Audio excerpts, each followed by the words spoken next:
Hey crafty friends, this is Jenny from crafttestdummies.com, and today I have a head-to-head comparison for you of two water-soluble media.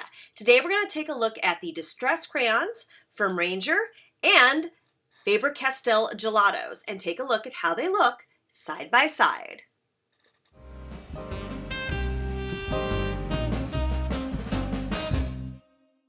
So let's start out by comparing these two products head to head. So you'll see that they're vastly different sizes and that the Distress Crayon actually comes in something that looks and feels more like a pen that you would hold in your hand. Now this one has been used just a little bit, so I want to be able to show you though how much is in a new one compared to how much is in a Faber-Castell Gelato.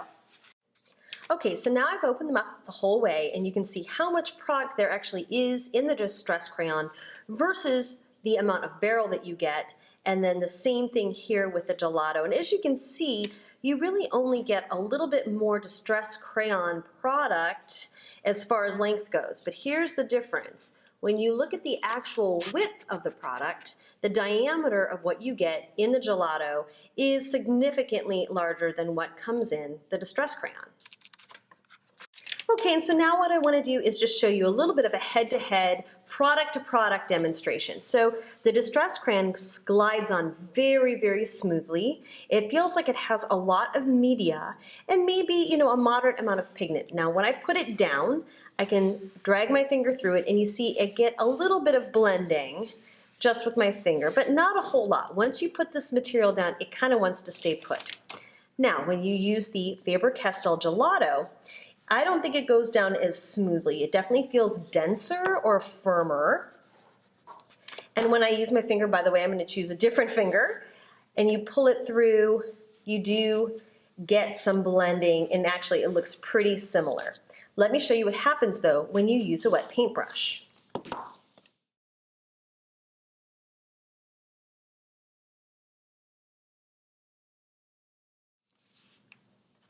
What I see happening in front of me, which may not be as obvious through the camera, is that the color melts and blends a little bit better with the Gelato.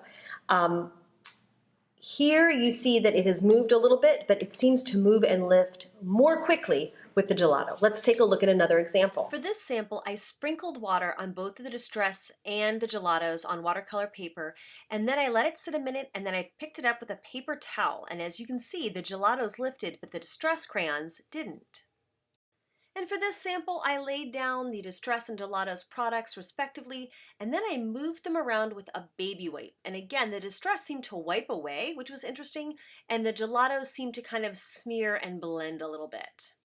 Now for this sample, I actually used the crayon mediums right on a stamp and then lightly spritzed it with water and then stamped to paper. First time at the bottom, second time in the middle, and then the third stamp at the top.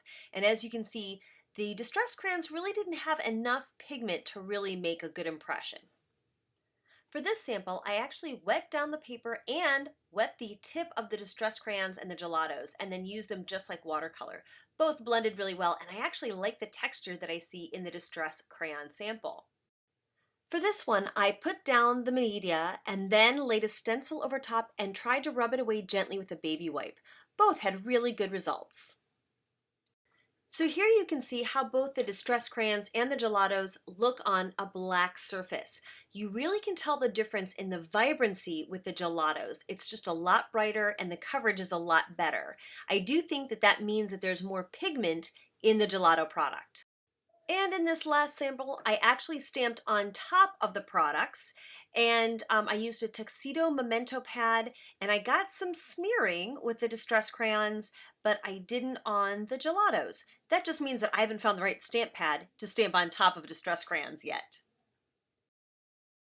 And in this last sample, I actually put some gesso through a stencil on a tag and then colored with Distress crayons and Gelatos over top. And then I just tried to kind of wipe it away with a baby wipe. And as you can see, the Distress crayons wiped away more completely. They didn't stain the gesso as much. So if you like that contrast, you might like the Distress crayons better for this technique. But if you like the gesso to absorb the color, then Gelatos are a better choice for you.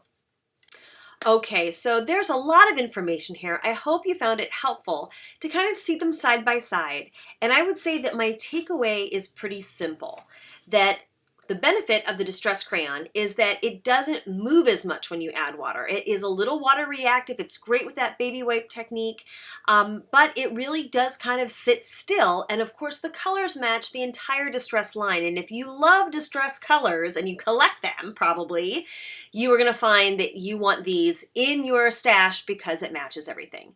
Now, if you want something that's a little more opaque and a little more like a watercolor media, then you're going to love the Gelatos. And one thing to keep in mind, I also found that maybe the Gelatos have a little more pigment in the media than the Distress do.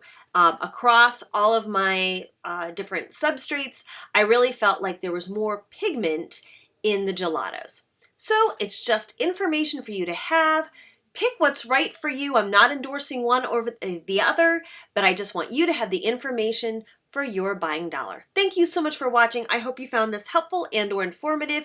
And if you do, please give it a thumbs up and consider subscribing to our channel. If you did not like it, please leave a comment below and tell me why so that I can continue to make better content for you.